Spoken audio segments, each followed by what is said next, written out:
Mr. Jelly. Poor Mr. Jelly was frightened of everything and anything. At the slightest little thing he would quiver and tremble and shake and turn to jelly. So it's not really surprising to find that Mr. Jelly lives as far away from anybody that he can find, in the middle of a wood, miles and miles from anywhere. This story begins one morning when Mr. Jelly was asleep. It was a beautiful autumn morning. The sun was shining, the leaves on the trees had turned to a glorious red, and the wind stirred gently in the tree tops. A single leaf fell gently from the tree right outside Mr. Jelly's house and quietly brushed against his bedroom window as it fell. Mr. Jelly awoke with a start. "What's that terrible noise?" he cried. "Oh, heavens! The house is falling down! Oh, disaster! It's an earthquake! Oh, calamity! It's the end of the world!" And he hid under the bedclothes, trembling with fright.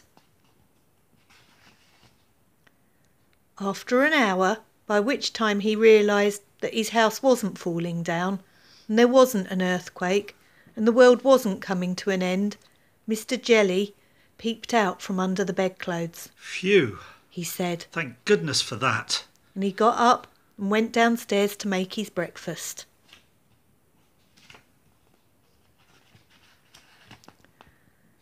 Mr. Jelly poured some cornflakes out of a packet onto a plate.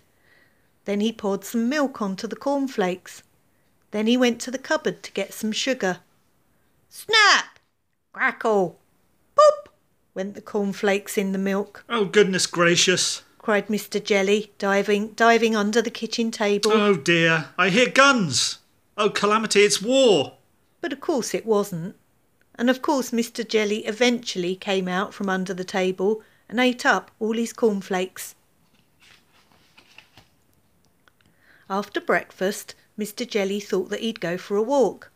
He was walking through the woods, which surround his house, when a worm poked his head out of the ground. "Morning, Squire," said the worm cheerfully to Mr. Jelly. Mr. Jelly nearly jumped out of his skin. "What? He shouted, Who's there?" and then he saw the worm. "Oh, good heavens! It's a snake! Oh dear! A man-eating snake! Oh, calamity!